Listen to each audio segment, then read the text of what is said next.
Hi and welcome to a new episode of White Coat. Have you ever wondered how your eating habits formed? Today, we'll have an answer to the most difficult question that parents ask on what we should or we should not feed our children. How to deal with picky eaters. Nutrition and how to eat is the main foundation and the main cornerstone for wellness. And it's very, very important to understand that starts with pregnancy. Today on White Coat, we will go through the journey of nutrition starting from pregnancy, neonates, toddlers, and children. And it's our pleasure to welcome back Marina Savelyeva, who is one of the outstanding registered dietitians in Southern California. And as you know by now, for interaction with the program, you can send in all your questions and concerns to our official Facebook page, White Coat.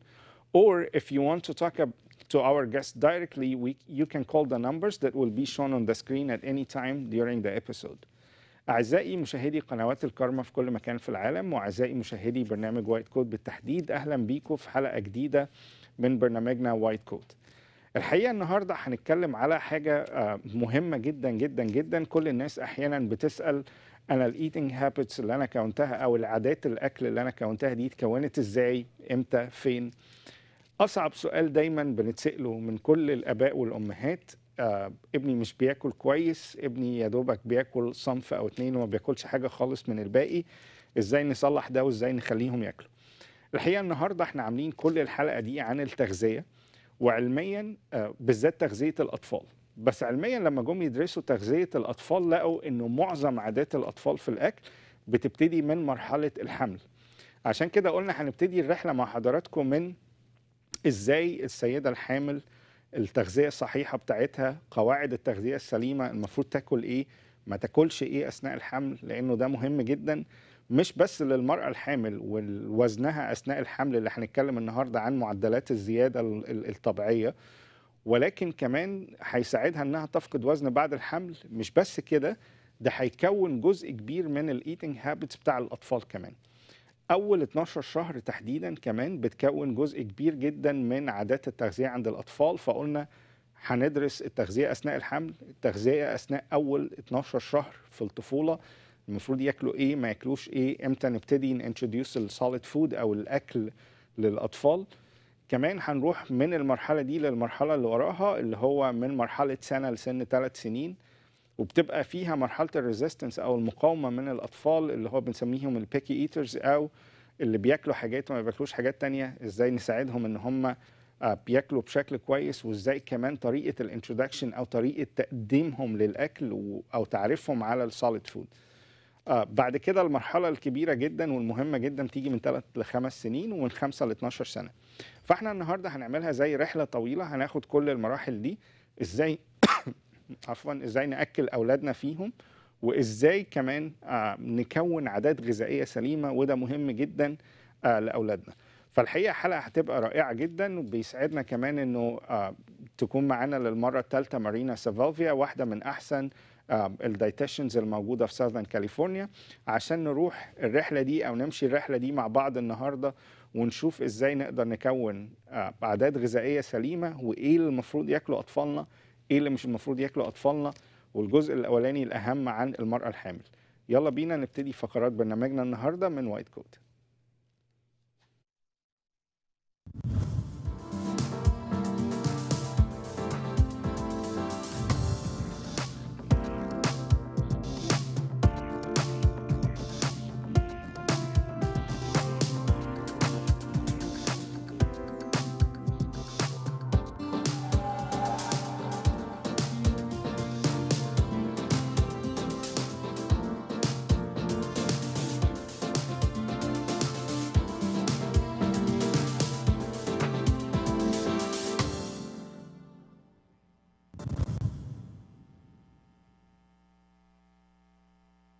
Are you tired of being overweight?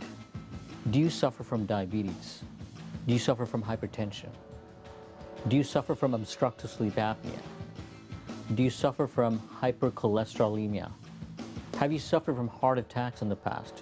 Strokes in the past? Are you tired of being ostracized in public? Well, I have a solution for you. Robotic bariatric surgery. This can completely change your life. Hello, I'm Dr. Bobby Bascarao. I'm a minimally invasive bariatric surgeon out in Rancho Mirage area. I specialize in weight loss surgery. I offer 3 different procedures. All 3 of these procedures are very commonly utilized here in the United States. One thing that's very unique about our program in that we have a dietitian, and you will get counseled on what to eat, what not to eat, and how to optimize the utilization of your tool for good weight loss.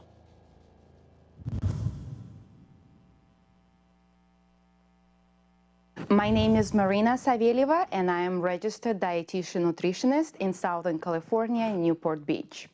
Originally, I am from Russia, came to US about 18 years ago, and here I finished California State University in San Bernardino in 2005. Later, I became a certified nutrition support dietitian by American Association of enteral and parenteral nutrition. Currently, I am serving inpatient population in one of the major top hospitals in Newport Beach, California, where I team up with a group of physicians, nurses, physician assistants to provide the best care for the patients. I have always had a personality that wanted to help people. Be able to help people with nutrition and healthy lifestyle has been very rewarding. My career also includes collaborating with different bariatric surgeons and working with patients who had gastric bypass, lap band, and sleeve gastrectomy procedures. I did nutrition counseling for them, group classes, and shopping tours. I offer nutrition counseling for a variety of health conditions. Weight loss, weight gain. Believe it or not, for some people, it's actually very hard to gain weight. For example, elderly patients, who had cancer, COPD, and other medical conditions. In addition, I provide counseling for patients who have diabetes, cancer, variety of digestive disorders, also patients who had surgery on digestive system. I also counsel patients that need alternative form of nutrition, like tube feeding, also known as enteral feeding, and parenteral nutrition, which is nutrition via the vein. Additionally, I provide general nutrition counseling, wellness, shopping tours, lectures, corporate wellness seminars, and also education about vitamins, minerals, and other different supplements. Also, I taught nutrition seminars for corporate wellness companies where employees get educated about health, nutrition, lifestyle, and thus it improves their productivity. I enjoy researching the current trends in anti-aging nutrition, wellness, and of course, going out to nice restaurants with friends and enjoy ethnic foods. I want to help people to live longer and enjoy a healthy life by learning about nutrition, wellness, and healthy eating habits. Stay tuned for me on Alkarma TV White Coat.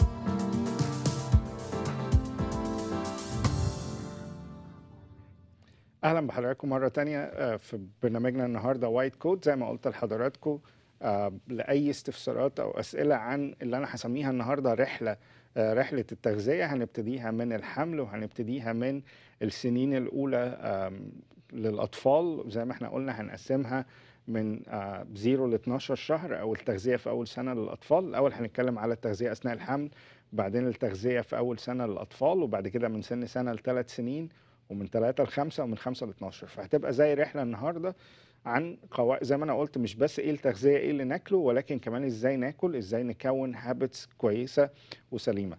لو حضراتكم ليكوا اسئله تبعتوا لنا كل اسئلتكم او استفساراتكم على صفحتنا الرئيسيه على الفيسبوك اسمها وايت كوت الكارما تي في. هنجاوبها. هنحاول طبعا نجاوب قدر الامكان معظم الاسئله اللي هتجيلنا على الصفحه. اذا ما كانش انا برد عليها. دي الصفحه بتاع الفيسبوك قدام حضراتكم. هنحاول نجاوب قدر الامكان معظم الاسئله اللي هتجيلنا النهارده. اذا ما كانش انا برد بنفسي بعد كده على كل الاسئله اللي بتجيلنا على الصفحه. حاجه تانية كمان، اذا حضراتكم عايزين تتكلموا مع الضيفه بتاعتنا النهارده دايركت، لو ليكوا اي اسئله عن التغذيه في الاطفال، التغذيه اثناء الحمل، تكلموا كل الارقام اللي هتظهر قدام الارقام الموجوده دلوقتي قدام حضراتكم على الشاشه.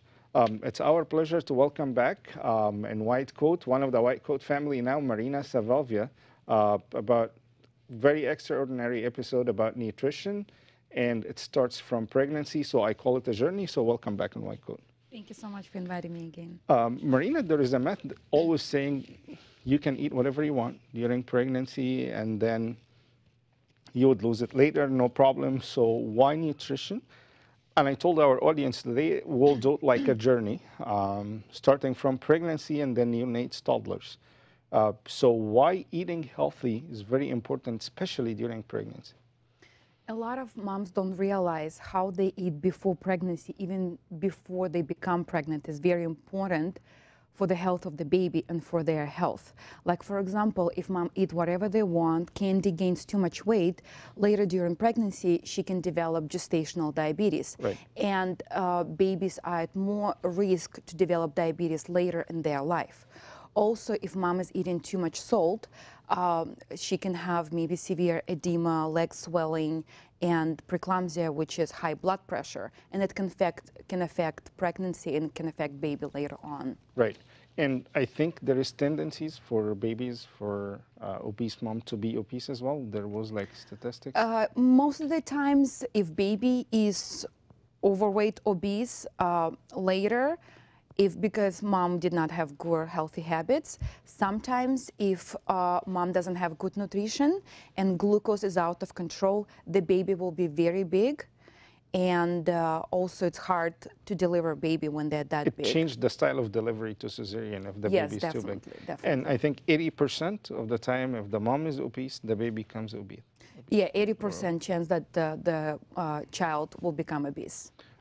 زي ما انا سالت مارينا في الاول، ايه هي اهميه انه الام تبتدي من فتره الحمل، يعني بدايه التغذيه السليمه للطفل. وانا باكد على النقطه دي كنقطه اساسيه النهارده في حلقتنا، انه الصحه بتاع الطفل بتبتدي من التغذيه للام اثناء فتره الحمل. فسالتها ايه اهميه ان الام تاكل كويس وتاكل بشكل صحي اثناء فتره الحمل. قالت لي 4 أسباب مهمين جدا. لازم الام تاكل كويس وتاكل بطريقه صح، ويبقى عندها eating habits كويسه بطريقه صح اثناء فتره الحمل. الحقيقه رقم 1 انه ده بيمنع بعض الامراض اثناء فتره الحمل. على سبيل المثال انه احنا عندنا حاجه مشهوره جدا اسمها مرض السكر الخاص بالحمل اللي بيحصل في النص الثاني من الحمل.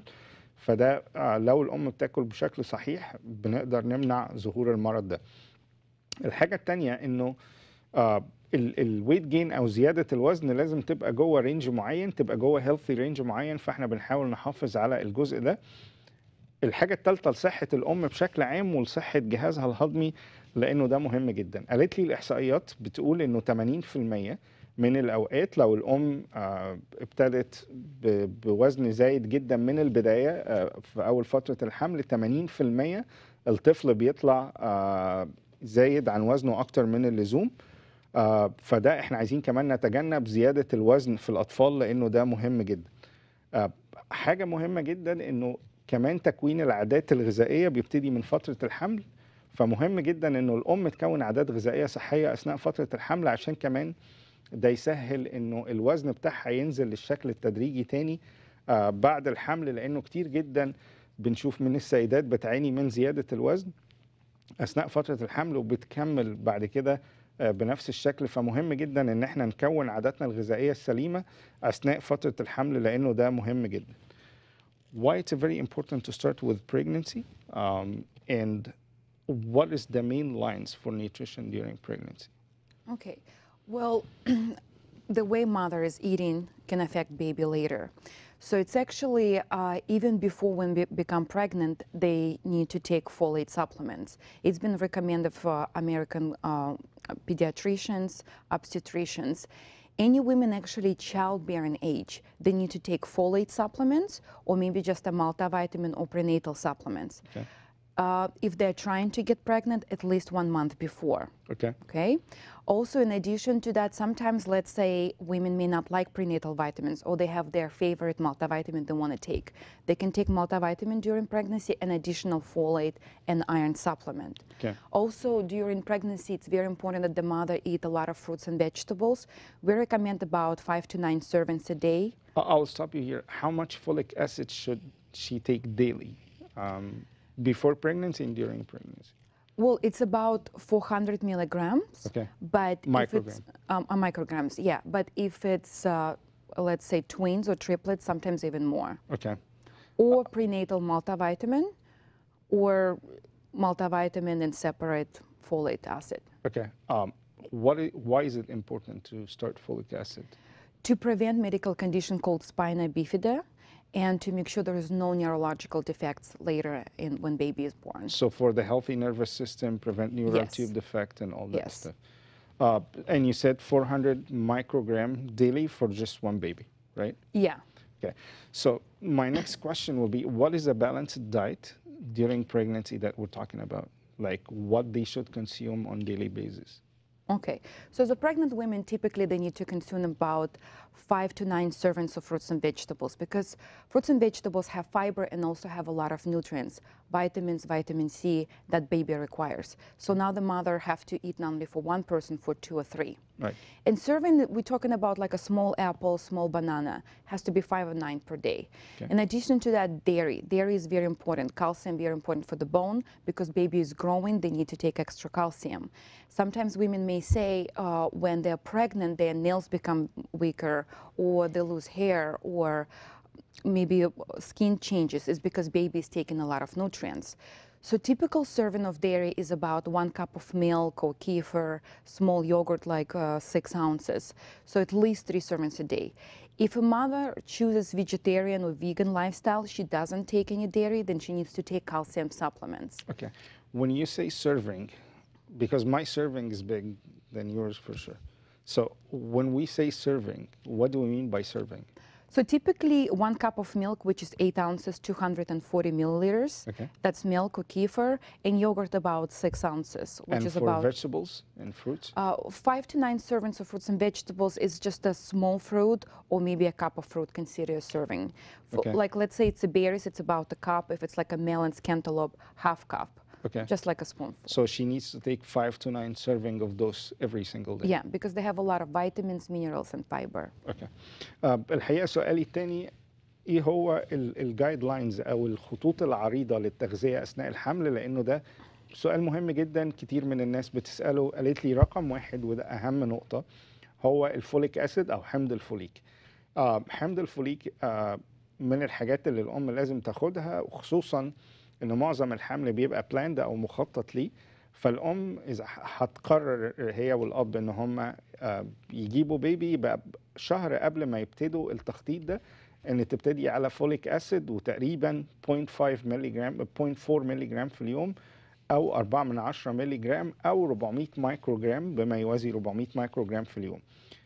اهميه الفوليك اسيد زي ما هي قالت او حمض الفوليك انه بيحافظ على سلامه الجهاز العصبي للطفل، بيمنع امراض كتيره جدا بنسميها النيورال تيوب ديفكت، او كل ما يتعلق بالنخاع الشوكي، بسلامه النخاع الشوكي للطفل والجهاز العصبي بتاع الطفل.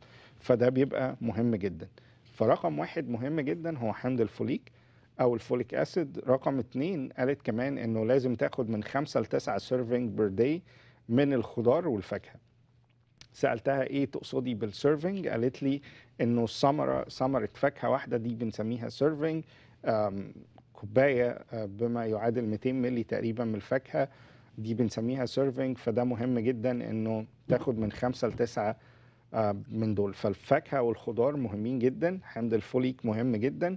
قالت لي كمان منتجات الألبان مهمة جدا جدا، يعني لازم ناخد 3 سيرفنج، يعني اتليست عفوا بنتكلم في 3 كوبايات لبن في اليوم، لأنه ده مهم جدا. 3 سيرفنج من الديري برودكتس مهمين جدا عشان الكالسيوم للأم وللطفل. للأمهات اللي هم الفيجن أو اللي هم ماشيين بنظام غذائي نباتي بشكل عام، مهم جدا إن هي كمان تاخد كالسيوم. When it comes to fish, how many serving of fish or seafood is it recommended during pregnancy or? Yeah, there's a lot of questions about fish because some of the fish contain mercury. And actually in January 2017, FDA, which is Food and Drug Administration, and also Environmental Protection Agency, published the guidelines for pregnant women. And they suggested to eat about 2 or 3 servings of fish every week, but fish that is high in mercury or low in mercury? I'm sorry, low in mercury is only 1 serving per week. And serving is about maybe like 6 ounces, which is maybe size of your hand. And it's very important to know which fish contain a lot of mercury, which is like a tuna, king mackerel, shark, swordfish. This is only once per week, but honestly, I would suggest just to avoid those fish. And also important to recognize if you don't know where a fish comes from, let's say it's your neighbor giving you fish, you don't know where it was caught, they recommend only 1 serving per week. Okay, we'll talk about fish and seafood in details later, but basically you said 12 ounces of fish per week. Yes. Almost. But fish is very important because it can contain a lot of omega acids, and also if mom chooses not to eat fish, or let's say she doesn't like to eat fish, she needs to take fish oil supplements or DHA supplements.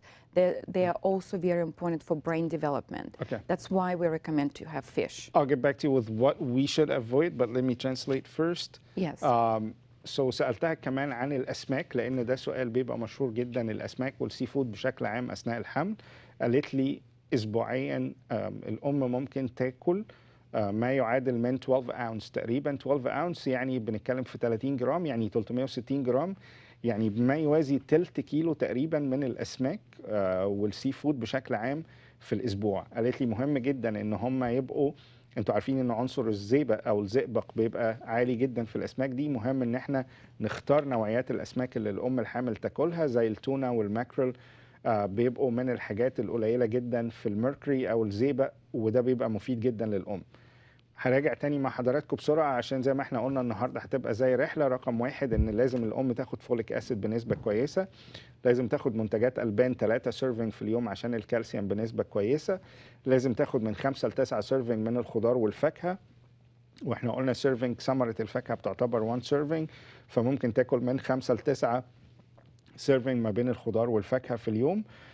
كمان مهم جدا ان هي تاخد تقريبا ما يعادل 12 اونس من الاسماك، قالت عشان مادة الأوميجا 3 مهمة جدا برضو لنمو الجهاز العصبي للطفل، دي بتبقى مهمة جدا، وكمان بتبقى سورس مهم جدا للحاجات دي. عايز أسألها كمان إيه الحاجات، إحنا كده قلنا إيه الحاجات اللي ممكن ناكلها وناكلها بشكل يومي وناكل منها قد إيه؟ إيه الحاجات اللي نتجنبها خالص أثناء فترة الحمل؟ So Marina, what's the food that should be avoided during pregnancy because it's harmful some way or another? Yeah, it's a very common question. So there are several foods has to be avoided. First, it's a raw seafood, anything like sushi, oysters, uncooked eggs. So definitely don't order eggs sunny side up. They have to be fully cooked. Okay. Avoid sushi unless it's cooked, and oysters, any raw seafood. So any raw seafood is any raw seafood should be avoided. Things like oysters, ceviche, sushi, any uncooked fish. Okay. Because the mother is immunocompromised, and they are more prone to get some kind of food poisoning. Okay. Okay, that's number 1. Number 2, coffee and tea should be limited to 1 to 2 cups per day, or I would suggest even try to avoid it if you can. Okay. And keep in mind, staying away from caffeine is even better. Yeah, even better. Because keep in mind, black tea has a lot of caffeine, green tea sometimes have a lot of caffeine. Right. So a lot of times, mom maybe get used to drink 5-6 cups of green tea per day. We suggest 1 or 2 at the most. I want you to repeat this because it's a myth. People think that green tea doesn't have any caffeine. So No, green tea has actually a lot of caffeine, and there is different green teas, and some are more concentrated and have more caffeine. okay, so green tea has caffeine. Green So tea we has need to caffeine. okay, so stay away from raw food, especially seafood. Caffeine, what else they should avoid completely? Also, another thing is unpasteurized juices and dairy products. Okay. So sometimes people have misconceptions that unpasteurized foods are good for you. It's actually not true. You can get a lot of food poisoning, and there was a lot of reports from CDC, Center Disease Control, that mothers and babies got sick from unpasteurized products. So make sure the juice is pasteurized and milk is pasteurized, and also stay away from cheeses that not pasteurized. The soft cheese specifically. Yeah, soft Soft cheeses. unpasteurized cheese. It can be also queso fresco, that's Mexican cheese, brie, blue cheese, feta cheese. They're definitely unpasteurized. Okay. What else they should avoid? Another one is raw alpha sprouts, and recently there was outbreaks also with lettuce contaminated with E. coli. Definitely all the fresh fruits and vegetables, when you get at home, you need to rinse them very good, but I would suggest raw alpha sprouts, definitely stay away. Stay away. And make sure you know where you buy fruits and vegetables. It has to be from reputable sources. Okay. And of course, alcoholic beverages. Okay. We not suggest anything. Yeah, especially with fetal alcohol syndrome, a lot of Yes. congenital anomalies and defects with the baby. Sometimes they say, oh, just a little bit, it's okay. Where there is a little bit, there is more. It's better to stay away because baby is small. You don't know how this one glass of wine will affect the baby later. اوكي. الحقيقه برضو من الحاجات والاسئله المهمه جدا في رحلتنا النهارده عن التغذيه اللي بتبتدي من الحمل، ايه هي الاكلات او الاكل اللي لازم نتجنبه تماما اثناء الحمل؟ قالت لي رقم واحد هو السمك الغير مطهي، وطبعا هنا بنقول السوشي والحاجات دي، ولكن كمان في مصر الرنجة والفسيخ والحاجات دي ده لازم نتجنبه تماما نظرا لانه مش مطهي، بالذات الفسيخ. الحاجة التانية كمية الاملاح اللي فيه بتبقى كبيرة جدا، فلازم نتجنب الكلام ده. الناس اللي بتحب تاكل البيض نص سوا او ني، الكلام ده غلط جدا اثناء فترة الحمل. المفروض البيض يبقى معمول كويس جدا جدا جدا، ما يتاكلش ني او نص سوا زي ما بنقول. فرقم واحد الاسماك الغير مطهوه او النيه بشكل عام، وزي ما انا قلت بضيف عليهم في مصر الفسيخ والرنجه، نحاول نتجنب ان احنا ناكلهم خالص اثناء فتره الحمل. الحاجه الثانيه الكافيين، والحقيقه الكافيين يعني في عليه ديبيتس كتيره جدا، هل نبتعد تماما؟ في بعض الابحاث بتقول انه لحد كوبايه واحده في اليوم اتس اوكي، ولكن زي ما قالت مارينا ان احنا من الافضل ان احنا نبتعد عن منتجات الكافيين خالص. بتبقى افضل للبيبي لانه الموضوع لسه ما اتبحثش بشكل كويس، فطالما ما فيش ابحاث بتاكد او بتنفي فمن الافضل ان احنا نبعد عن الموضوع ده. الحاجه الثالثه المهمه جدا الحاجات الالبان او العصائر والجبن الغير مبستره، لانه عدم بستره الحاجات دي بيخلي فيه انه لسه فيها بكتيريا، بتبقى البكتيريا دي ضاره بالام وبصحه البيبي. الحاجه الاخيره هي الكحول. هراجع مع حضراتكم تاني فكره الاكلات اللي لازم نبتعد عنها: الاسماك الغير مطهيه، الرنجه، الفسيخ، السوشي، السافيتشي الناس اللي عايشه هنا. الحاجه الثانيه المهمه جدا البيض النص سوا او الني نبتعد عنه تماما. الحاجه الثالثه يا ريت نبتعد عن الكافيين سواء الشاي او القهوه. زي ما انا قلت في ابحاث بتقول انه لحد سيرفنج واحد في اليوم كويس، في ابحاث تانية بتقول انه لا خالص، فطالما الموضوع مش واصلين حاجه اكيده فيه نبعد عنه. الحاجة الرابعة كمان اللي نسيت أقولها لحضراتكم الجبن الطرية الغير مبسترة زي الفيتا تشيز، الجبنة الفيتا بنبتعد عنها خالص أثناء فترة الحمل، لأنه مهم جدا إن احنا نبتعد عن الجبن الطرية بالذات لو هي غير مبسترة. والحاجة الأخيرة الكحول، لأنه ده مهم جدا جدا جدا إن احنا نبتعد عن الكلام ده. How is processed meat like cold cuts and all that stuff during pregnancy? Is it recommended? Should we stay away? Usually I don't suggest that because typically they are full of sodium, and sometimes a lot of women complain of edema. It's just going to contribute more to edema. I don't think they're healthy at all. They have a lot of sodium and nitrates. But if it's once in a while at the party, she ate a little bit, that's fine. It's not going to hurt the baby. حاجة كمان من الأكلات قالت الأفضل إن احنا نبتعد عنها هي البروسيسد ميت، زي اللانشون، البسطرمة، المورتاديلا، الحاجات دي كلها من الأفضل إن احنا نبتعد عنها أثناء فترة الحمل. بتبقى فيها بكتيريا، فكمان دي من الافضل ان احنا نبتعد عنها. لو قالت مره كل فين وفين يبقى كويس، ولكن برضو من الافضل كل الدراسات بتقول ان احنا نبتعد عنها تماما. Let's talk a little bit in details about fish. So what's the safety with fish in general? What should we eat? What should we avoid and all that stuff? Okay, so we have one slide actually was published from FDA and EPA that Advice about eating fish. Yeah, in 2017. So if it's fish high in mercury, only once a week, one serving. Regular fish should be eaten 2-3 times a week. Okay. And there are some fish has more mercury than others. And we have a slide here, advice about eating fish, which are the best choices, which can be salmon, tilapia, and to avoid fish like marlin, shark, السلايد اللي swordfish, بعد دي لانه هي اللي فيها tuna, orange roughy. Okay. Those are the worst. If it will be up to me, I would just stay away from high mercury fish. So what's good sources for fish? Like what's the good fish that can be It consumed? can be cod, clams, shrimp, and salmon, anchovies, things like that. So salmon, and let's say salmon and shrimp, to make it easier for people, is a better source for Than seafood. tuna or swordfish, yes. الحقيقة برضو سألتها عشان يعني برضو نبقى عارفين ايه هي الأسماك أحسن مصادر للأسماك للناس اللي بتحب الأسماك والسي فود.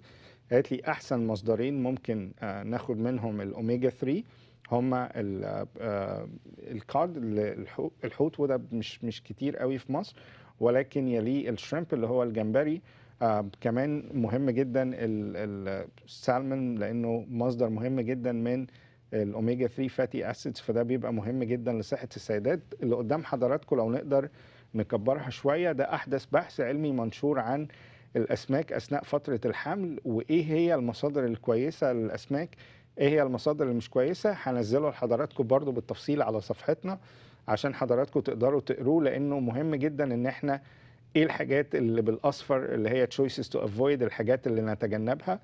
الجود تشويسز الحاجات اللي يعني نص نص نقدر ناكلها او لا. البيست تشويسز دي احسن مصادر الاسماك اللي تقدر السيده الحامل انها تتناولها بامان. هنزلها لحضراتكم على صفحتنا الرئيسيه عشان تقدروا حضراتكم تبصوا عليها، لانه ديبيت كبير جدا عن الاسماك والسي فود اثناء فتره الحمل. So Marina, what's the recommended weight gain during pregnancy? So everybody would, or every pregnant woman would measure herself if she's like in a reasonable range, out of range, and all that stuff.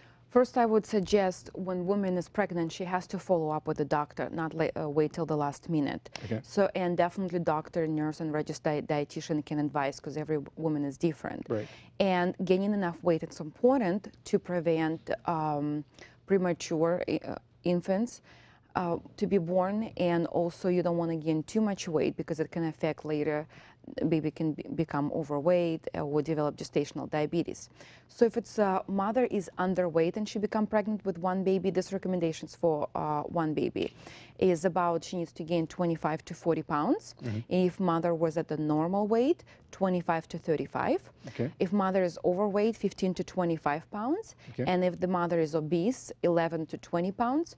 However, it also depends on the level of obesity. Right. Sometimes if, let's say, BMI is over 40, 50, mother may not need to gain weight at all. Right. That's why it's very important to talk to the physician. Plus, at this point, getting pregnant will be very hard, will be a challenge by itself. But it is happening. I've seen even, Oh, yeah, of course. Yeah. I've seen even when women undergo gastric bypass and they get pregnant in 6 months, because let's say they started from 400 pounds and then in 6 months they lost 50, 60 pounds, they become more fertile and they actually get pregnant. But they get like some kind of advice that to stay away from pregnancy for 18 months usually. They usually right. do, but you know, things happen. Okay, so ده سؤال كان مهم جدا، لأنه ايه هي كل سيدة تقدر تقيس نفسها في الرينج ده. ايه هي معدلات الزيادة الطبيعية في الوزن أثناء الحمل. الحقيقة للسيدة اللي البي ام اي، وقلنا كتير قوي البي ام اي، المفروض حضراتكم خلاص بقى تبقوا عارفين ايه هو مؤشر كتلة الجسم دلوقتي. لو مؤشر كتلة الجسم اقل من 25 بالمفروض تزيد من 28 ل 40 باوند، يعني لو قلناه تقريبا بالكيلو ممكن يبقى لحد 17 كيلو زيادة في الوزن، ده بيبقى مقبول جدا. لو البي ام اي مؤشر كتلة الجسم للسيدة اللي بقت حامل في النورمال بنقول انه بتقدر تزيد لحد 35 باوند، وده تقريبا يعني حوالي 14 ل 15 كيلو.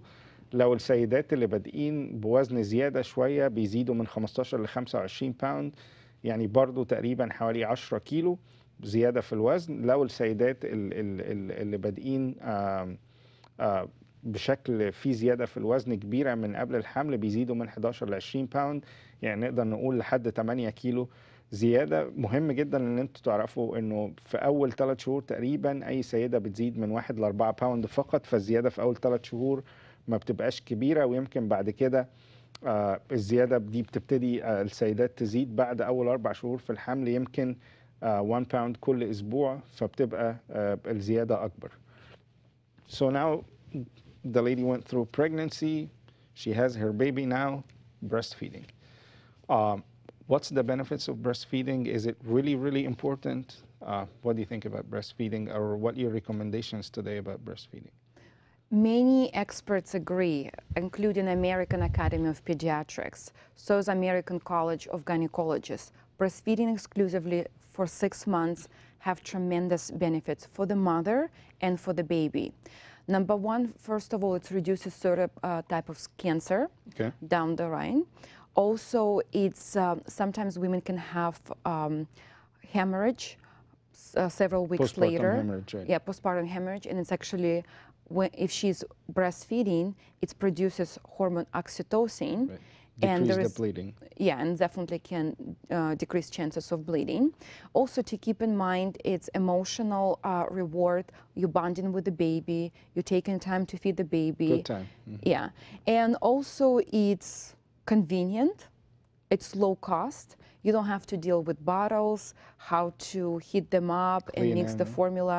You can feed baby anytime, and baby actually knows how much milk he or she need to take. Okay.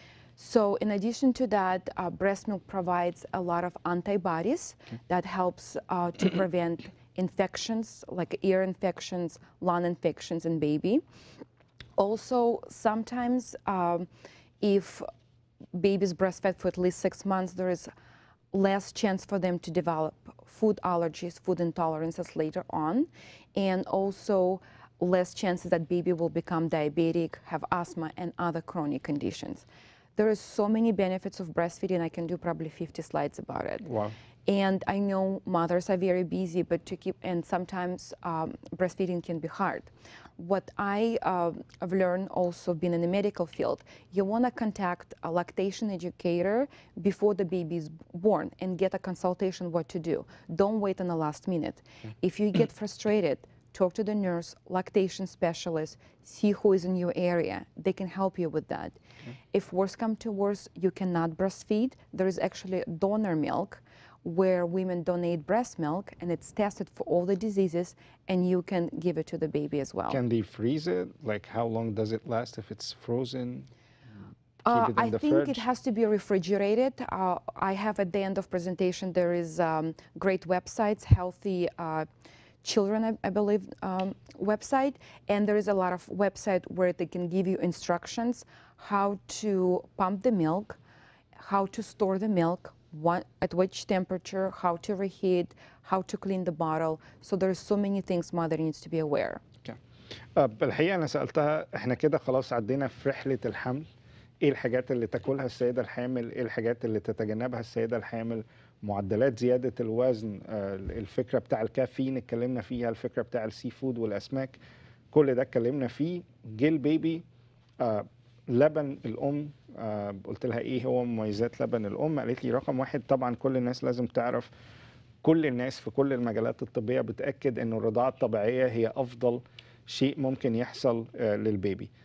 رقم واحد قالت لي انه نزيف ما بعد الحمل، قلت سألتها ايه هي فوائد الرضاعة الطبيعية، قالت لي نزيف ما بعد الحمل بيبقى اقل بكتير جدا في السيدات اللي بترضع versus اللي مش بيرضعوا. حاجة تانية كمان انه بعض انواع الكانسر في السيدات بيقل بنسبة كبيرة جدا للسيدات اللي بترضع رضاعة طبيعية عن البولز او الرضاعة الصناعية بشكل عام. الحاجة الثالثة كمان قالت لي انه بينمي العلاقة بين الام والطفل، لانه بيزود البوندنج ما بين الام والطفل، فده بيبقى مهم جدا. قالت لي كمان انه very convenient، ما بتحتاجش يعني تروح اي حته، فهو اوريدي اللبن معاها. طبعا التكلفة اقل بكتير من الرضاعة الصناعية.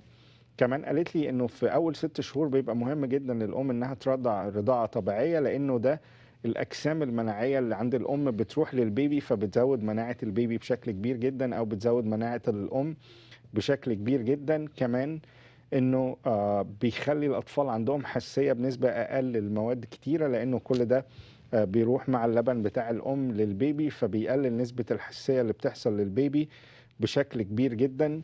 قالت لي كمان الإحصائيات بتقول إنه الأطفال اللي بيرضعوا رضاعة طبيعية بيبقوا أقل عرضة لحدوث مرض السكر في حياتهم عن الطبيعي، بيبقوا كمان أقل عرضة إن هم يحصل لهم يعني بيحصل لهم زيادات كبيرة أو مطردة في الوزن عن الطبيعي. فمهم جدا جدا الرضاعة الطبيعية، مهمة جدا جدا. من الحاجات برضو اللي عايزين نعمل عليها ستريس في حلقتنا النهاردة انه الرضاعة الطبيعية مهمة جدا جدا للأم وللطفل، ولصحة الأم وصحة الطفل، وللصحة النفسية للأم وللصحة النفسية للطفل، مهمة جدا على كل المستويات، ولسه مناقشين أهميتها مع حضراتكم. So we just talked about the importance of breastfeeding. What should the mom avoid during lactation or during breastfeeding? Well, number one, to avoid alcohol or limit alcohol. And actually on the market, there is breast milk alcohol test strips that mother can actually test if breast milk has alcohol. Amazing. I suggest not to drink alcohol, but you know, things happen because some mothers may choose breastfeed for over a year. Right. And they can breastfeed, then drink alcohol and then wait at least 3-4 hours, or maybe store some milk in the fridge and then reheat later and feed the baby next day. So let's say if she had a drink or something in an outing or social event, she should wait between 3 to 4 hours? At least 3 to 2 hours, but I would recommend to get those test strips just to make sure. And the better is to stay away completely, of course. It's better to stay away, but I know things happen because they can breastfeed for 1-2 years. Right. And also limit the coffee. Keep in mind coffee, like black tea, green tea, a lot of coffee, it can actually transfer through milk, and then baby will stay awake. Okay. Baby will not sleep, and it will cause sleep disturbances. And a lot of times I hear questions about eggs, milk, and nuts because a lot of people may have allergy, and mothers choose to avoid it. And it's actually recommended for the mother when she breastfeeded to include milk, nuts, and eggs, so later baby will not develop those allergies. The nutrients is like to get everything during breastfeeding, so right. not to avoid anything. Yeah. Okay. سألتها كمان أثناء الرضاعة الطبيعية للأم في حاجات المعينة الأم لازم تتجنبها. قالت لي طبعا من الأفضل إن الأم تتجنب الكحول على الإطلاق، ولكن بتبقى فيه أحيانا خروجات، خاصة هنا لو الأم أخذت جلاس اوف واين ولا كوباية واين ولا أي حاجة، من الأفضل إن هي تتجنب الرضاعة لمدة 3-4 ساعات. إذا هي عارفة أو حضرتك عارفة كأم إن أنت رايحة اوتنج أو سوشيال ايفنت في حضرتك احتمال تشربي، حاجة من 2 مهمين جدا: يا إما حضرتك تعملي بامبنج قبل ما تخرجي وتحطي اللبن ده في التلاجة عشان تستخدميه أثناء الفترة دي، وتستني 3-4 ساعات لو حضرتك شربتي كوباية واين ولا أي حاجة. الحاجة التانية المهمة جدا إنه في الأسواق، وبتكلم هنا تحديدا إنه في ستريبس أو في شرايط بتتشرى من الصيدليات تقيسي بيها نسبة الألكحول في اللبن لو حضرتك شربتي يعني في أي ايفنت أو أي مناسبة. لو طلع عالي طبعا بتحاولي تتجنبي ده تماما وتستني 3-4 ساعات لحد ما ترضعي البيبي تاني. رقم 2 قالت لي كمان يفضل ان احنا نقلل الكافيين بشكل كبير جدا اثناء فترة الرضاعة، لانه مهم جدا ان حضراتكم تفهموا انه اي حاجة الام بتتناولها هينزل في مع اللبن وهيروح للبيبي بشكل عام. فرقم 1 نتجنب الالكحول تقريبا قدر الامكان. لو حصل والام شربت اي حاجة نستنى 3-4 ساعات، وممكن نستخدم الستريبس دول عشان نقيس كمية الالكحول او الكحول اللي في اللبن. الحاجة التانية نتجنب الكافيين. الحاجة التالتة انه كان في دايما اعتقاد عند كل الامهات والاطباء زمان انه الام لازم تتجنب البيض ولازم تتجنب كل الحاجات زي الفول السوداني والسوداني والحاجات دي، على اساس انه ده ممكن يعمل حساسية للبيبي. كل الابحاث الجديدة خلاص قالت لا، الام ممكن تاكل كل حاجة بحيث انه هي تصدر الاجسام دي للبيبي، والبيبي مش هيحصل له الرجي او مش هيحصل له اي نوع من الحساسيه للكلام ده. فمهم جدا، وكل الابحاث الجديده بتقول ان الام مش ما يجبش انها تتجنب اي حاجه وتاكل كل اللي هي عايزاه حتى لو هي بترضع ما عدا الكحول. Okay, so now we're done with the mom almost. We told her what to do during pregnancy, what to eat, what to avoid, what to do during breastfeeding, what to avoid. Let's get to the baby. We have a neonate. What should we do specifically? Because nutrition for the neonates is one of the most important things to discuss today. So what do you think we mentioned breast milk versus formulas, and what's the main guidelines for nutrition in neonates, especially in the first 12 months? So for the first 4 months, should be only breast milk or formula. Okay. No additional water unless needed for formula, no juices, nothing like that. Ideally, it should be breast milk. Then at about 4 months... So breast milk is more recommended more than Definitely. formulas. Yeah. We just discussed it. Yeah. Okay. So then at 4 months, mom can start introducing the foods. Okay. Some guidelines said at 4 months you can try other foods. Some says at 6. But it's also depend if baby was born full term or if the baby was born prematurely. Okay. If the baby was born prematurely, probably you need to wait till 6 months. Okay. But if the baby was born full term and baby is eager to eat something and mother feel like she can try, they can try. There is no guidelines in terms of feeding a baby. What do you start first? Typically it's either baby cereal, fruits, vegetables, puree, or meats. So there is no guidelines, one is better than another. It's never been proven. But what it is suggested, if mother is only breastfeeding, try to include more meats, because potential iron deficiency, so meat have a lot of iron. So if it's a formula, you can try fruits and vegetables. And also you have to, maybe try a few times. Baby doesn't know what to do. If they get used to only a breast milk, for them this is something new, so don't be surprised. It's going to be a turn off for them at the beginning, so you have to keep trying. I have a question here, like what's the clear cutoff to switch to solid food? Like, is there any clear cutoff, like weight-wise, for example, or? So the baby should be, I think it's more depends on their development. It should be about 4 to 6 months you start the solid food. Okay. But at the beginning, it's breast milk, and solid we mean like a puree foods. Okay. That's because that's very important to clear those stuff. And if the baby like gets to 13, 15 pounds, they can start solid food, or? Yeah, that's one of the guidelines. If they can hold head up, if they double their weight from the birth, let's say if they want to participate, if they're not crying, and how do they react, there is a lot of guidelines for that. Okay. So the art of introducing solid food to baby, how to feed this baby. So what should we start with? How should we start? And all that stuff. Okay. First, there is a couple theories going on right now. It used to be that you try with puree foods, puree fruits and vegetables, and you spoon feeding them. And you have to play with them, talk to them, try several times. Like put some effort. Yeah, put, of course, definitely effort and time. There's another concept is baby-led weaning. There are some books written about it and some dietitians promote it, but what I would suggest, you need to get educated first. So basically the concept is you give baby the food and they decide, can they chew it, how much they want to eat, they decide for themselves. Okay. But with that method, I would recommend to be with caution. You actually have to read books, get educated, not just, oh, let me give you whatever, eat peach, eat broccoli. Well, I would still suggest trying the puree soft food first and then see how your baby does. If baby is happy, that's fine, do the same. And you mentioned there is no preference to start with fruit or vegetables, it doesn't matter? There is no, it's never been proven one is better than another. Okay. The only guidelines, if baby is breastfed, try with the pureed meats first. Okay. And what other food can be given to the baby, especially in the first year? So baby first year, usually it's either formula, milk. We don't recommend any juices, no cow milk, and also fruits and vegetables, and some puree meats. Okay.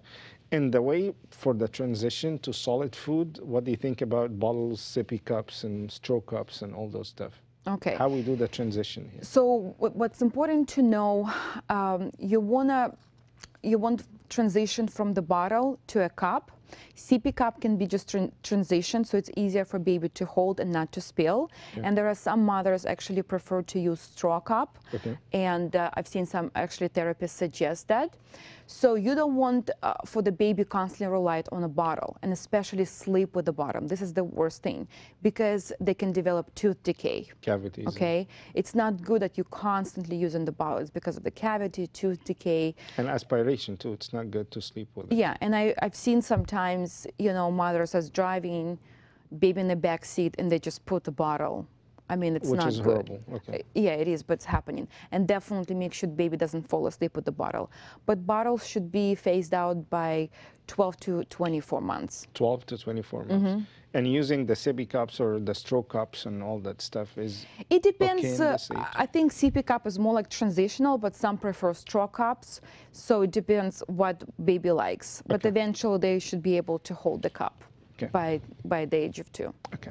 الحقيقه زي ما انا قلت خلاص، يعني احنا كده خلصنا مع الام، اتكلمنا على الرضاعه الطبيعيه، اتكلمنا على ايه الاكل اللي تاكله اثناء فتره الحمل لان ده مهم جدا، وابتدينا بقى رحلتنا مع البيبي. هنأكل الكائن الجديد اللي جاي ده للحياه ازاي، اللي احنا لسه مش متعودين على طبيعه اكله. رقم 1 قالت لي مارينا انه من اول 4 ل 6 شهور رضاعه طبيعيه او فورميلا لو الام مش قادره ترضع لاسباب طبيه، فبس لمدة 6 شهور، هو من 4 ل 6 شهور هو بس لبن أطفال سواء فورمولا، بس زي ما احنا قلنا البريست ميلك أحسن بكتير.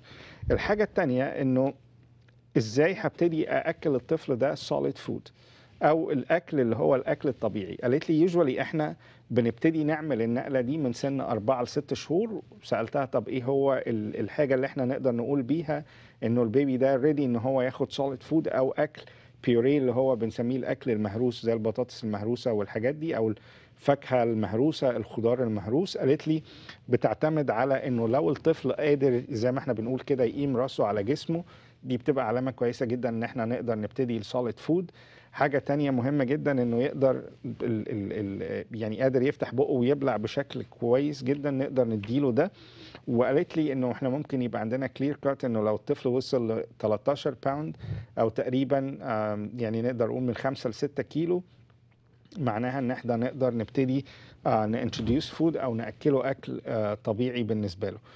قلت لها نعمل الترانزيشن ده ازاي، ان احنا نبتدي ناكل الاكل الطبيعي للطفل. زي ما انا قلت لحضراتكم الكرايتيريا بتاعت انه قادر يقيم راسه على جسمه، وصل 13 باوند او تقريبا 6 كيلو او 5 ل 6 كيلو.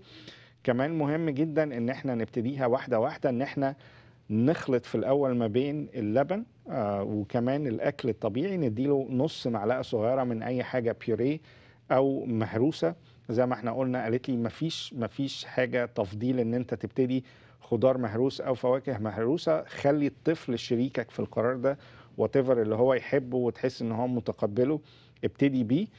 فقالت لي رقم 1 ان احنا ممكن نبتدي نديله نص معلقه من الاكل ده من سن 4 ل 6 شهور. بعد 6 شهور ديفنتلي نقدر نبتدي واحنا مطمنين ان احنا نبتدي نديله نص معلقه، اذا تقبلها نديله اللي وراها، ما تقبلهاش ابتدي اجرب حاجه تانية، لانه ده مهم جدا. تبقى نص معلقه بنص معلقه زي ما هي قالت لي. قالت لي كمان من الحاجات المهمه جدا ان احنا ما نعملهاش ان احنا ما نحطش كتير قوي. امهات بتحط سيريال في الاكل او في البوتلز بتاع الطفل، ده نحاول نتجنب ان احنا نعمله تماما. كمان مهم جدا قالت لي انه نحاول نخلي الطفل هو اللي يساعدنا ان احنا نقرر انه ياكل ايه وما ياكلش ايه.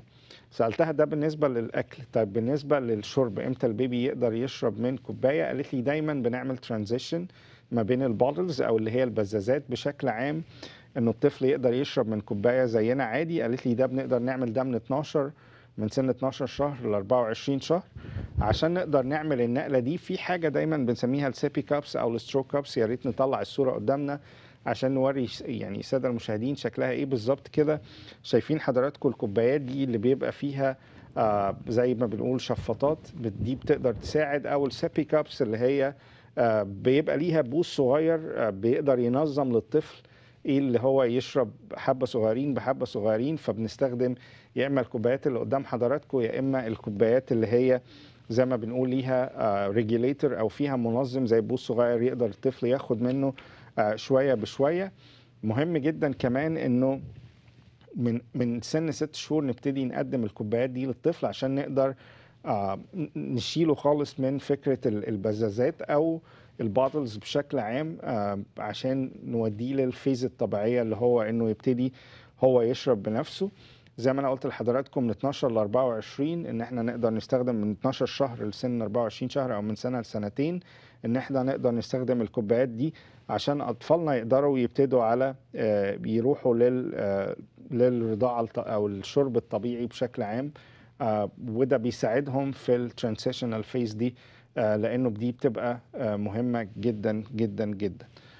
هناخد بريك، نرجع مع حضراتكم نكمل الرحلة بتاعتنا. احنا تقريبا قربنا نخلص أول سنة، ايه اللي نقدر نأكله الأطفال ايه اللي ما نقدرش نأكله لهم. هناخد بريك ونطلع نرجع نكمل مع حضراتكم رحلتنا النهاردة. لو في أي أسئلة تتصلوا بالأرقام الموجودة على الشاشة. دلوقتي جالنا أسئلة على صفحتنا على الفيسبوك هنجاوبها بعد الفاصل.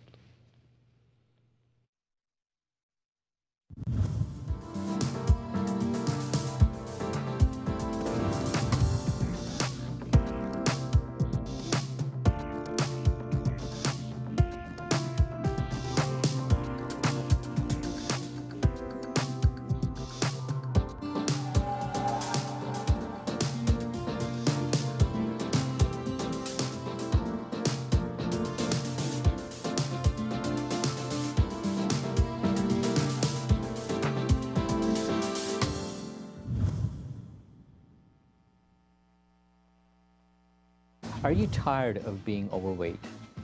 Do you suffer from diabetes? Do you suffer from hypertension? Do you suffer from obstructive sleep apnea? Do you suffer from hypercholesterolemia? Have you suffered from heart attacks in the past? Strokes in the past? Are you tired of being ostracized in public? Well, I have a solution for you.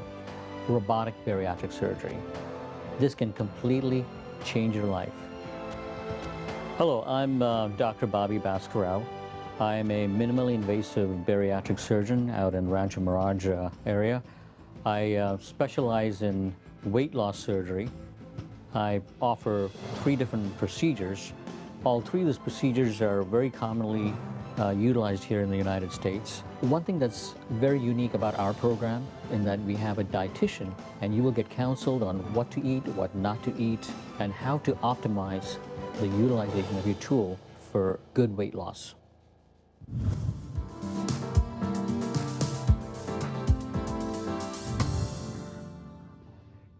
أهلا بحضراتكم مرة تانية في الجزء الثالث والأخير من حلقتنا النهاردة في وايت كوت عن قواعد التغذية للمرأة الحامل وللأطفال في نفس الوقت. الحقيقة وقفنا عند إيه هي القواعد العامة لتغذية الأطفال من سن 0 ل 12 شهر، يعني تقريبا في أول سنة. هنسترجع مع حضراتكم إيه هي القواعد العامة بشكل عام، إيه كمان اللي نتجنبه خالص ما نديهوش للأطفال في أول سنة. جالنا سؤالين 3 على الفيسبوك هجاوبهم دلوقتي بسرعة. I'll start with the Facebook question. They're asking, is there any kind of certain fruits or vegetables do you prefer to start with? There is no guidelines for that, but I say whatever it's in season, whatever you have, as long as it's pureed first at the beginning, there is no guidelines. One's better than other. But make sure there is no nuts and seeds. Okay. That's very important. No big chunks. Okay. The second question about mashed potatoes, is it good, bad? Mashed potatoes is good, but keep in mind when you cook food for the baby, no salt, no seasoning. You don't have to, you can add maybe like a little bit of butter, but typically we don't recommend no salt, no seasoning, just a plain food. الحقيقة بعض الأسئلة اللي جات لنا على الفيسبوك، السؤال الأولاني بيسأل على إذا في أي نوع من أنواع الفاكهة أو الخضار هي بتفضلهم إنه البيبي يبتدي بيهم بعد 6 شهور. قالت لأ، whatever البيبي يتقبله طالما هم بيوريت، طالما هم مهروسين وبيوريت الطفل يقدر ياكل كل حاجة بعد كده. تاني سؤال جالنا على البطاطس المهروسة، قالت اتس فاين طالما ما بتحطوش فيها أي حاجة فيها تشانكس وما فيهاش املاح، ما فيهاش توابل، الطفل يقدر ياخدها عادي، بس تقدر تديله الماش بوتيتوز عادي جدا او البطاطس المهروسه بعد سن 6 شهور، وتقدر تقدمه ليها نص معلقه بنص معلقه. So let's go back to the main guidelines for feeding babies 0 to 12 months. What should we do? What should we avoid? Like the main lines that we can avoid in the first year. Okay, so basically try not to give a baby food that requires a lot of chewing, big chunks, hard foods like nuts, seeds. Definitely no hot dogs and grapes. They can be a choking hazard. Yeah. Okay, so grapes, they have to be pureed and or just stay away from. Definitely also the same guidelines as a pregnant mother. You wouldn't give raw fish, raw milk, unpasteurized juices. Also, we suggest don't give honey and No honey at all for the first year. no honey at all for the first year, no cow's milk for the first year, and stay away from unpasteurized food products as well. And just to explain to our audience why there is no honey or no cow milk, we just need to let them know that the baby's liver is not ready yet to metabolize those stuff. Well, actually, for the cow's milk, baby intestines not ready to metabolize. They can actually develop bleeding. Okay. And no honey because it has botulism, and baby is not ready. Baby's immune function is not ready to fight that. Okay. الحقيقة سألتها عشان نقدر نلخص أول سنة إيه الحاجات اللي ما نقدر نديها للبيبي، إيه الحاجات اللي ما نقدرش. قالت زي ما احنا قلنا لحضراتكم أي بيوري فود، أي أكل مهروس يقدروا ياكلوه، بس ما يكونش فيه chunks، ما يكونش فيه seasoning، ما يكونش فيه توابل كتير، ما يكونش فيه أملاح كتير. البيبي هيقدر يتولريت الأكل ده. أي فاكهة أو أي خضار مهروس في السن ده نص معلقة صغيرة البيبي يقدر ياكله. مهم جدا ان احنا كمان ان احنا نشيل نحاول ننقل البيبي بعد اول سنه من البزازات او البوتلز للكوبايات المفتوحه. زي ما احنا قلنا لحضراتكم نستخدم السيبي كابس او السترو كابس لان دي مهمه جدا. قالت مفيش عسل خالص، مفيش عسل ابيض خالص على الاطلاق في اول سنه للاطفال، لانه ده شيء مهم جدا الامهات يعرفوه. مفيش كمان اللبن الابقار او اللبن الجاموسي، ما الامعاء بتاعتهم ما بتقدرش تستحمله اول سنه وممكن تؤدي الى نزيف في الامعاء بتاعتهم. كمان الالبان او العصاير الغير مبستره من الافضل ان احنا نبتعد عنها تماما في اول سنه كجايد لاينز اساسيه للتغذيه في اول سنه. What about baby drinks? Okay, a lot of questions about juice. Baby actually do not need juice. Okay. Juice is full of sugar, full of calories. Baby can drink too much juice and they will be full. They don't want to have breast milk formula or other foods. That's one of the reasons. If mother will choose juice, I would suggest organic and no more than 4 ounces per day. Okay. Okay. Juice can actually also cause a lot of diarrhea, vomiting, abdominal pain, diaper rash, and actually excessive weight gain. Okay. So that's why we don't recommend any juices. So in terms of drinks, should be only formula or breast milk for the first year. Okay. الحقيقة أنا سألتها كمان عن الحاجات المشروبات اللي يقدر البيبي ياخدها. في ناس بتسأل على العصاير والحاجات دي كلها. قالت رقم 1 البيبي في أول سنة مش محتاج أي نوع من أنواع العصاير خالص. حتى لو احنا حبينا نديله حاجة زي عصير تفاح أو حاجة بسيطة ما يبقاش أكتر من 100 جرام في اليوم أو 4 أونسز تقريبا بما يوازي 100 جرام في اليوم. وإن احنا قدر الإمكان نحاول فكرة العصير دي مش محببة خالص في أول سنة، لأنه رقم 1 بتعمل زيادة كبيرة جدا في الوزن. رقم 2 ممكن تؤدي إلى طفح جلدي في الأطفال بيظهر بالذات في منطقة الحفاضات بتاعتهم، بنشوفها كتير جدا. الحاجة الثالثة الإسهال، بيحصل إنه بيعمل إسهال، وزي ما احنا قلنا بيخلي إنه في ويت جين للأطفال بشكل كبير جدا أو زيادة في الوزن بشكل مطرد جدا للأطفال، نحاول نتجنبها. What about vitamin D? Okay, vitamin D, couple things what we need to inform the mothers. If the baby is exclusively breastfed at 4 months, they need to have additional vitamin D, especially when they live in areas where there is no sun. Okay. If baby is fed with a formula, depends how much formula a baby receives. That's where they need to consult with dietitian, pediatrician. Based on that, they may also need supplement vitamin D. So starting from at 4 months, Babies will need additional vitamin D. And they need more in cold weather or area that doesn't have any calcium. Yes. الحقيقة سألتها كمان على فيتامين د أو فيتامين دي لأنه ده مهم جدا للأطفال. قالت إنه الأطفال اللي بياخدوا بيرضعوا رضاعة طبيعية مهم جدا إن احنا نبتديهم على فيتامين دي من سن 4 شهور لأنه ده مهم جدا. البيبي اللي بياخدوا فورمولاز في اليوم ممكن نبتديهم بدري شوية على فيتامين دي لأنه الفورمولاز ما بتبقاش فيها نفس كمية الفيتامين دي اللي موجودة في لبن الأم، فمن الأفضل إن احنا نبتديهم بدري شوية على فيتامين دي. الأطفال اللي موجودين في أماكن ما فيهاش ضوء شمس كتير لأنه زي ما حضراتكم عارفين إنه ضوء الشمس بيساعد الأطفال على تكوين فيتامين دي أو فيتامين د وإنه ده بيقوي عظمهم بنسبة كبيرة جدا. فمهم جدا الناس اللي كمان مش عايشة في أماكن شمس، ولايات فيها تلج كتير، أماكن ما فيهاش شمس بشكل عام، إن هم ياخدوا فيتامين دي بدري عن 4 شهور لأنه ده بيساعدهم جدا جدا جدا. كده نبقى خلصنا تقريبا أول سنة أو من يعني أول 12 شهر للبيبي لأنه ده مهم جدا. قلنا لحضراتكم إيه اللي يقدروا ياكلوه، إيه اللي ما يقدروش ياكلوه، إمتى نقدمهم للأكل أو نقدم الأكل الطبيعي ليهم من 4 ل6 شهور، وقلنا الكرايتيريا. قلنا كمان إنه الحاجات اللي يقدروا يشربوها ما يقدروش يشربوها.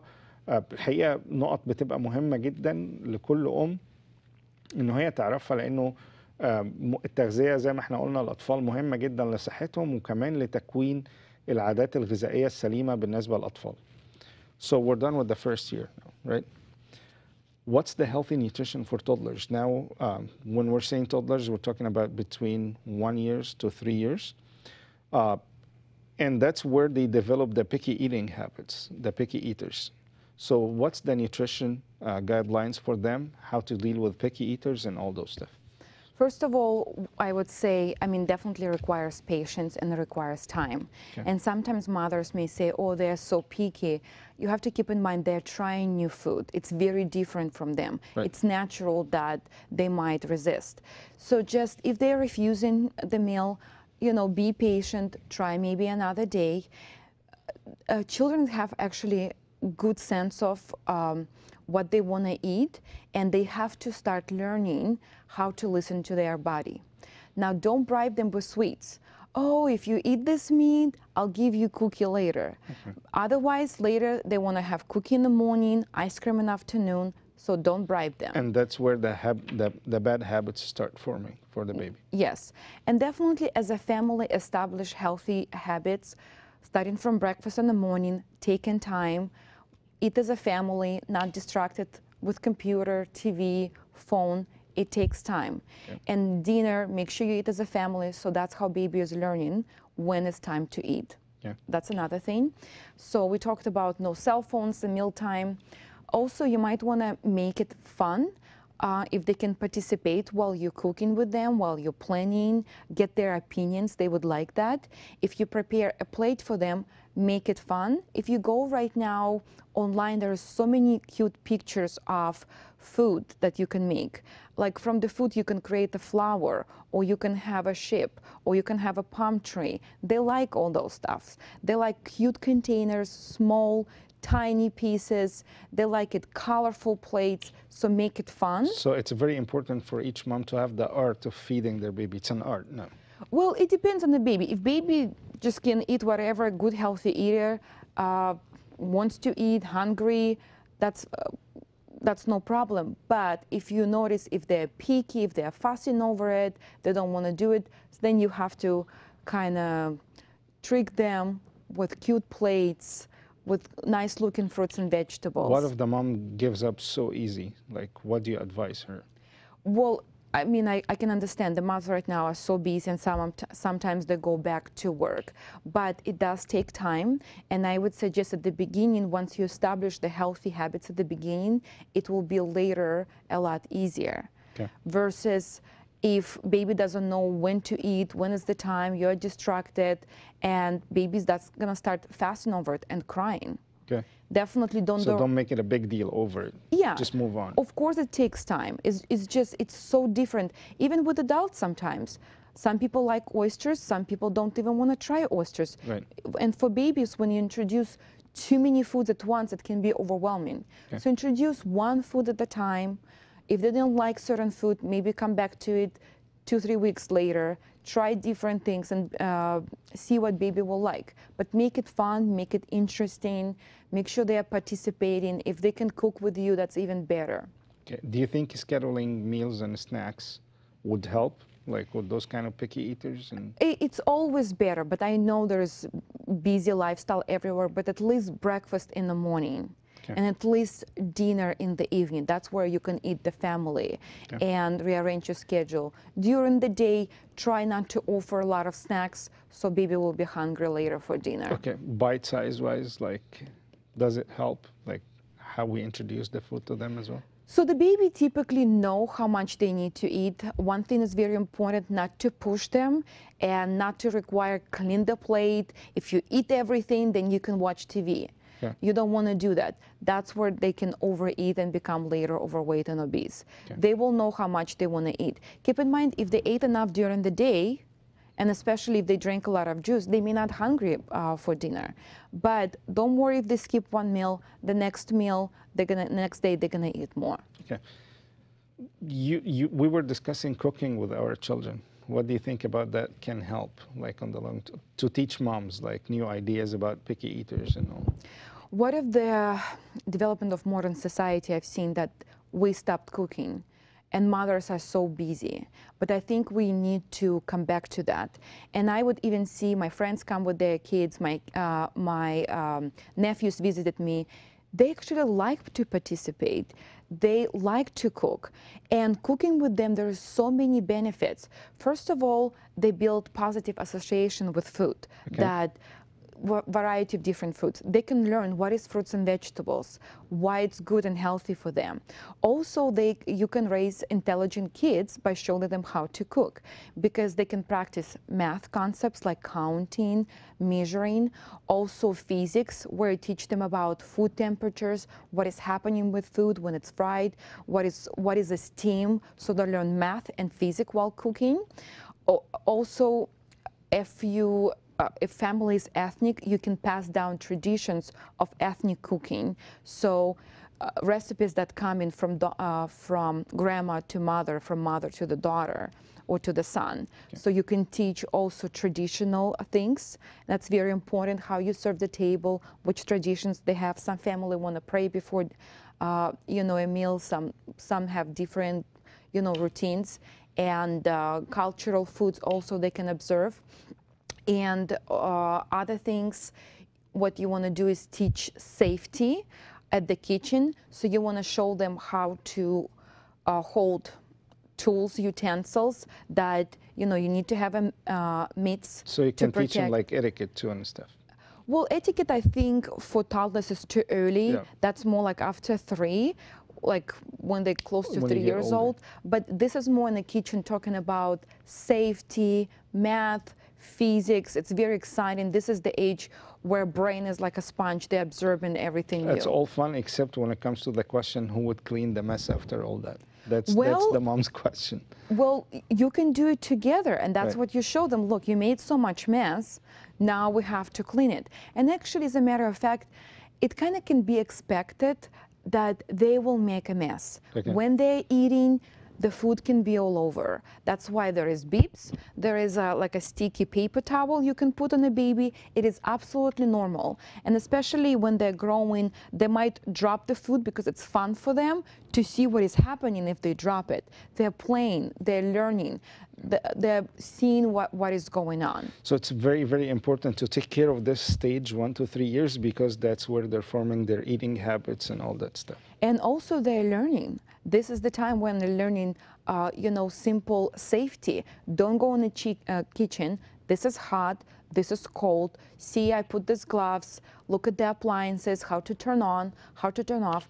Kids are very smart these days, especially with, you know, iPhones, tablets. They can go on a YouTube, play, remove commercial. I've seen my 2-year-old They nephew can tell their mom how to cook now. operating the iPhone better than me. Commercial, he just swipes, close here, open here. Definitely, I taught him how to cook a little bit, and I've noticed if you ask their opinion, what they want, and especially we go to grocery store together. Make him a partner. Yes, we go into a grocery store together. Which watermelon do you want? Oh, you want this one. Okay, let's cut it together. Do you want it in a cubes, or you want it? You can make it like a oval shape using the spoon, or you want round. You ask for their opinion. They are more interested to eat. It's fun. Okay. حقيقة يعني كان رائع جدا جدا الجزء اللي فات من الحوار، لأنه مهم جدا. عايز حضراتكم بقى تركزوا معايا كده، لأنه ده النقطة دي مهمة جدا. زي ما هي قالت انه من سن سنة ل3 سنين، احنا كده خلصنا اول سنة في الرحلة بتاعتنا. من سن سنة ل3 سنين ده اللي هم الاطفال بيكونوا العادات الغذائية بتاعتهم، البريفرنسز بتاعتهم، تفضيلهم لنوع معين من الاكل، هو من سن سنة ل3 سنين. فقلت لها ايه هي الجايد لاينز او النقط الاساسية ان احنا ناكل اطفالنا من سن 3 سنين، لانه كمان في السن ده بتبتدي فكرة مش عايز اكل. كل الاب وكل ام بيشتكوا انه اطفالنا they're very picky، ما بياكلوش كتير، ابني ما بياكلش هيموت من الجوع، والحاجات اللي هي بنسمعها من كل اب وكل ام. الحقيقه رقم واحد قالت انه اذا الطفل انت بتحاول بقى تقدم السوليد فود او الاكل لطفلك في السن ده، اذا الطفل رفض ما تعملهاش مشكله كبيره وانه لازم ياكل ولازم تخلص طبقك والكلام ده. نحاول نعدي المواضيع دي، لانه كل مره هتعمل مشكله على القصه دي الطفل هيبتدي يكره الاكل اكتر من الاول، وانت بتعمل لنفسك مشكله وانت مش دريان كأب وكأم. الحاجه الثانيه انه في السن ده حذاري او ممنوع تماما على كل اب وكل ام ان هم زي ما احنا بنقوله يرشوا الولاد بالحلويات. ما تقولوش اذا اكلت هجيب لك الكوكيز دي او الحلويات دي او هتاكل الكاندي ده، لانه ده اسوأ حاجه وبتنمي اسوأ حاجه عند الطفل، لانه بعد كده هياكل الحلويات دي ومش هياكل الاكل بتاعه الاصلي، وكمان هيكون عادات غذائيه سيئه جدا، مش هيقدر، هتلاقوا فيه زيادات في الوزن رغم انه ما بياكلش اكل مفيد. فمهم جدا ان احنا رقم واحد نحاول نتجنب ان احنا نعمل مشاكل على الاكل. لو ما حبش حاجه اوكي نجرب حاجه تانية. الحاجه التانية ما نرشيهمش ابدا بالحلويات عشان ياكلوا، لانه زي ما احنا قلنا ده بيكون هابتس سيئه جدا. الحاجه الثالثه قالت انه يفضل ان احنا اتليست ناكل وجبه كلنا كعيله حتى من بعد سنه. ما نتخيلش انه الطفل خلاص من بعد سنه بيبقى قادر يفكر انه احنا قاعدين كلنا على ترابيزه كعيله وبناكل، وان احنا جايبين له الحاجات الشخصيه بتاعته. من اسوأ الحاجات قالت اللي بتعملها وهي بنعملها كاباء وامهات وبتشوفها في الشارع، ان احنا ناكل اطفالنا في عربياتنا، والكلام ده شيء سيء جدا جدا. قالت كمان انه مهم وقت الاكل بالنسبه للاطفال انه ما يكونش حواليهم تلفزيون شغال او تابلت في ايديهم او ايفون او الكلام ده كله. ده بيبقى شيء سيء جدا وبيكون انه الطفل بيبقى دايما distracted وما بيركزش انه فكرة انه الاكل ده مهم جدا، وبيبقى ده بالنسبة له كمان اهم من الاكل في وقت من الاوقات. قالت كمان رسالة لكل اب وكل ام في السن ده من سن سنة ل3 سنين عند الاطفال، انه حاول ما تستسلمش بسهولة. ان انت مثلا لو اديت طفلك اكل ما كلوش ان انت تزهق وزي ما احنا قلنا تحاول تعمل مشكلة، ولكن تجرب انواع تانية من الاكلات. كمان مهم جدا قالت ان احنا نخلي الاكل بالنسبه لهم او بالنسبه للاطفال اللي ما بياكلوش ده ان هو it's a time for fun، ان احنا نخليه وقت للمتعه والاستمتاع. قالت ان انت كمان ممكن تعمل لهم الاكل على اشكال، ويا ريت نجيب السلايد دي، يعني نعمل الاكل نفسه على اشكال او الفاكهه على اشكال. يلا نعمل مثلا سفينه بالموز ده، او نعمل اي شكل من الاشكال، بطه قطه، الحاجات اللي بيحبها الاطفال دي. طريقة تقديم الأكل كمان للأطفال مهمة جدا، وزي ما قالت إن إحنا ممكن يعني نعمل منها بأشكال، نعمل منها ألوان، نعمل منها نقدر كمان نستخدمها كوسيلة تعليمية للطفل، إن إحنا نعلمه إن هو يعد على سبيل المثال كم موزة في الطبق، إنه الموز لونه أبيض، الفراولة لونها أحمر. ممكن مش يعني نخلي الأكل ده وسيلة للتغذية بس، ولكن كمان وسيلة تعليمية جيدة جدا للأطفال، وسيلة ان هو يتعلم الألوان، لو عملناها فن هيتعود انه الاكل ده شيء حلو وكويس، وبنقضي فيه وقت كويس، فهيبتدي ياكل بطريقه افضل كمان. قالت كمان ان احنا الطريقه الجديده اللي هو كلها نازله في العالم دلوقتي، وفي ويب سايتس للحاجات دي، Let's cook with our children، ان احنا ازاي نطبخ مع اولادنا، ازاي ندخلهم المطبخ معانا. وزي ما انا قلت الطبخ هنستخدمه كوسيله تعليميه، ان هم يعدوا الحاجات اللي حطوها، بيعرفوا ايه هي المكونات الرئيسيه بتاعت كل اكل، ناخد ارائهم تحب نعمل ايه النهارده. قالت كمان انا عارفه انه ده بيبقى شويه صعب على كل اب وكل ام، لانه مفيش وقت كتير للحاجات دي دلوقتي، ولكن ان احنا كمان نطبخ مع اطفالنا مهم جدا، حتى لو ده هيعمل يعني زي ما احنا بنقول كركبه كتير في المطبخ، نساعدهم ان هم ينظفوها معانا كمان، فهنبقى استفدنا ان احنا علمناهم ازاي ينظفوا معانا بعد ما نعمل الكركبه دي كلها، وحببناهم في الاكل، حببناهم في الكوكينج نفسه، في طريقه الطبيخ نفسها. So that's the main food. How we teach our children, cook with them, make it fun and everything. But very important part is the snacking part. So what is the healthy snacks for toddlers, especially between 1 to 3 years old? There is basically what you want to concentrate on healthy foods, and it's typical for toddlers. Same as for adults. Fruits and vegetables. That's where you can introduce dairy. Make sure fruits and vegetables cooked, nothing sharps like nuts and seeds. So I put together some snacks. It can be like thinly sliced berries or cottage cheese. If you introduce peanut butter, make sure it's spread on a soft toast, not that the peanut butter they can eat with a spoon, because it can be a choking hazard. Steamed broccoli with cheese, peas, they should be mashed for safety. And also kefir, some cultures use a lot of kefir with, let's say, thinly sliced strawberries, avocado with breads. One thing I want to point out at this age, when they drink a lot of milk, it's actually not good. Right. They can also develop iron deficiency. Okay. So what's the recommended amount?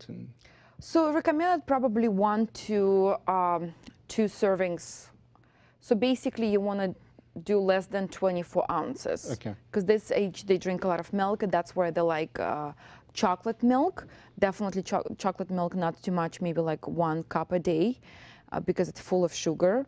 Also keep in mind, make sure kids do not have a lot of salty foods, sugary fruits. They need to stay away from juices on a very small amount, and processed foods like lunch meats, cheeses, chips. I understand all those healthy choices, but where's the candy here? How we deal with them with the candy issues? Okay. Because they will ask for candy no matter what. So how we deal with it wisely, like with our children, especially in the age between 1 to 3? Well, one thing is, again, don't bribe with candy so they're going to do something. You can give them 1 or 2, but the key is make sure they either rinse mouth with water or brush teeth very good. Don't give candy at night and then they go to sleep.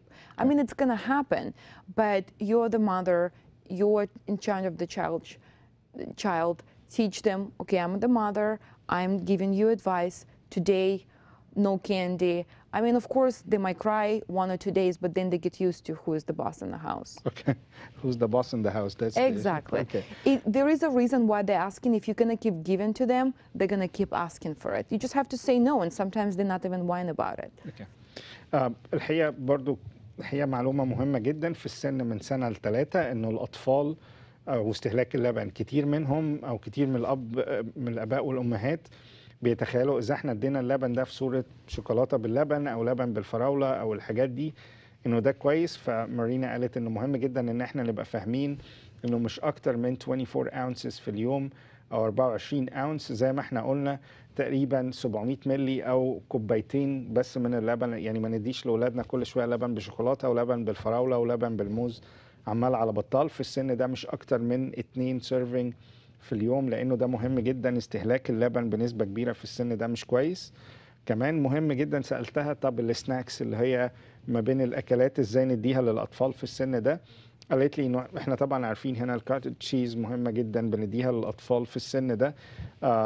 سالتها انه حتى لو احنا ادينا لهم هيلثي سناكس دايما هيسالوا على الكاندي او الحلويات. قالت ان احنا ممكن ندي الطفل 1 أو 2 في اليوم. مهم جدا انه ما يبقاش عند فترة النوم، ونعلمهم طبعا يغسلوا بقهم يغسلوا اسنانهم عشان الحلويات اللي بياكلوها ما تبقاش ما تعمل لهمش بعد كده تسوس اثناء فترة الليل. الحقيقة احنا النهاردة قدرنا ناخد فترة الحمل كلها، التغذية السليمة اثناء فترة الحمل واثناء اول سنة واثناء من سنة ل3 سنين، لانه دي فترة مهمة جدا الطفل بيكون فيها عاداته الغذائية. Thank you so much, Marina. It was very informative. We promise that we'll finish next episode with them, and we have a very specific segment about anti-aging as well. Yes, it's coming up. I mean, there is so much information about child nutrition, just about breastfeeding. You can do the whole show about that. Thank you so much. It was very informative today. بنشكركم أعزائي المشاهدين. هنكمل رحلتنا المرة الجاية، هنتكلم على الأطفال من سن 3 ل 5 سنين ومن 5 ل 12 سنة، لأنه دي مراحل عمرية مهمة جدا. هنتكلم كمان على الحاجات اللي ما بتظهرش السن قوي في السيدات، أو التغذية السليمة اللي بنسميها الانتي ايجينج نيوتريشن.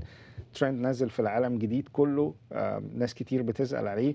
هنعملها المرة الجاية. كمان هنتكلم على التغذية لكبار السن فوق 65 سنة. هتبقى حلقة مهمة قوي المرة الجاية. بنشكركم على حسن الاستماع. أنا آسف في أسئلة ما عرفناش نرد عليها، هرد عليها بنفسي بعد الحلقة. بنشكركم على حسن الاستماع، ونشوفكم على خير إن شاء الله، وحلقة جديدة من وايت كوت الأسبوع الجاي.